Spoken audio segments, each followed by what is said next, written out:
Hi there, folks. Welcome back to Mossy Roots Farm.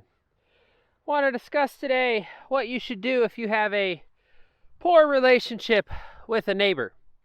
And in this situation, I use neighbor because that's a good way to put anybody's name into a hat, and then just pull out at random. So, for example, if I don't have a good relationship with my neighbor, with my father, with my uncle, whoever that is, I'll call them neighbor so that way you guys can relate it to your situation.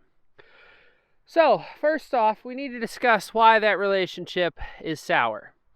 Well, if the relationship is sour over some money, that could be a very touchy subject. So, for example, if I borrowed my neighbor's tractor and I destroyed it and I didn't pay him for it, that's kind of crappy of me.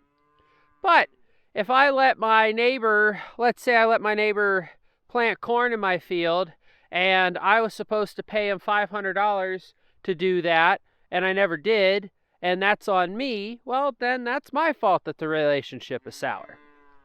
But if it's a money-based thing, that's a little more complicated. But let's say your relationship is sour simply because of your farm practices. So, for example, I don't farm the same way my neighbors do. That could cause some friction. But what do? How do you overcome that? Well, sometimes you just can't. Sometimes you need time. Like I could talk about me and my father. My father doesn't have a farm. He never really was on the farm when Grandpa was around. When he was around to help Grandpa, he helped every now and again, but he wasn't like number one farmhand. But he's been giving me some great ideas for things to do and things to try, and I never would have thought about it. Here's another example. This gentleman is a neighbor, but he lives about half a mile down the road, and he does not have a farm. He's got farmland, but he does not have a farm. I asked if he still had a backhoe, because I need to run some water lines for these guys. He said he did, and then he said we could discuss it in the summertime, but if I wanted to borrow his backhoe, he'd have no issues with that. So this gentleman that I just know from living down the road is willing to let me borrow his equipment. Now, of course, I'm going to make sure it's full of diesel fuel when I'm done. I'm going to make sure it's greased, it's serviced, it's whatever needs done to it. I'm not going to leave him high and dry. I'm going to make sure he's set up for when I return the equipment.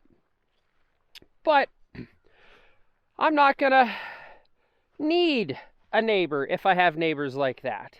I'm not going to need a father if I have neighbors like that.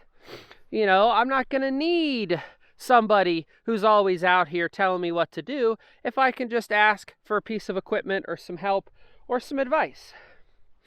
So here's something that I'm going to try this year.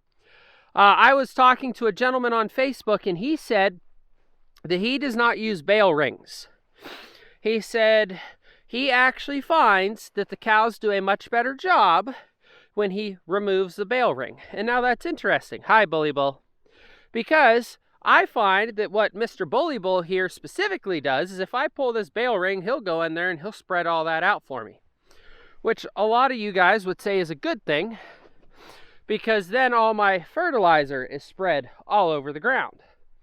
But if I'm relying on this round bale, or this one or that one, to last me 3 whole days, and they spread it all out and it lasts 2 days, well, that's every bale I'm missing 1 day.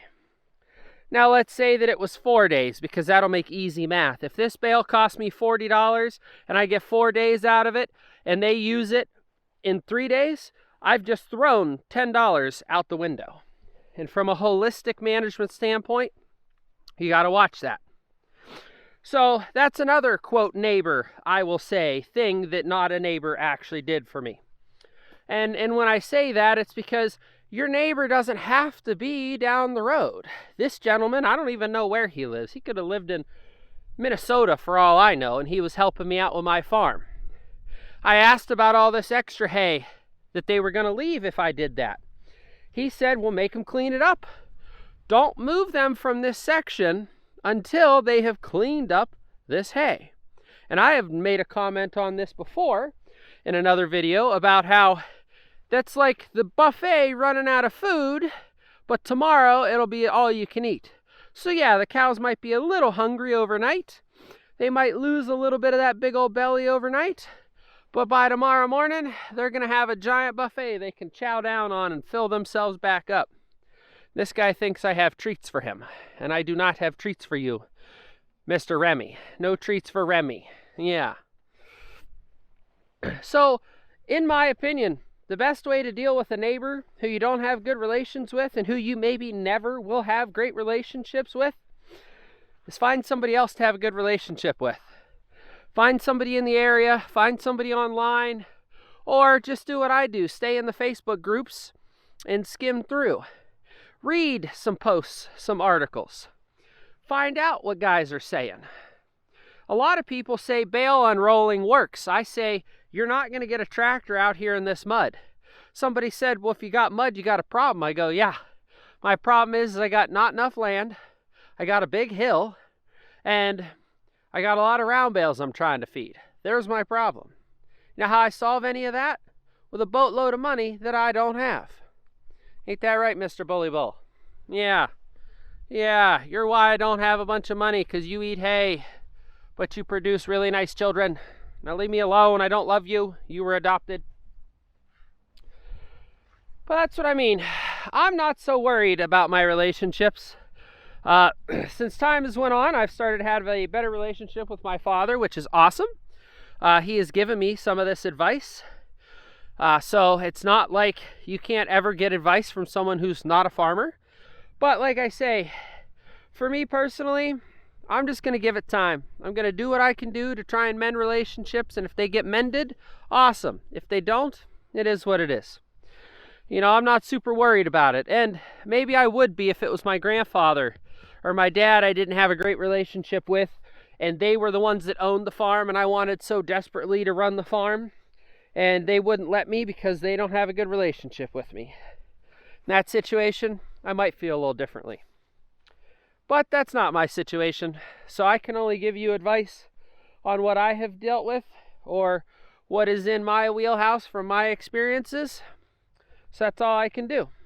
But like I say, you have to figure out your own relationships, needs, and worries and concerns, because some of you guys might have great relationships and this whole video was not for you at all. Some of you guys might have terrible relationships and you need this video. Thank you guys so much for watching.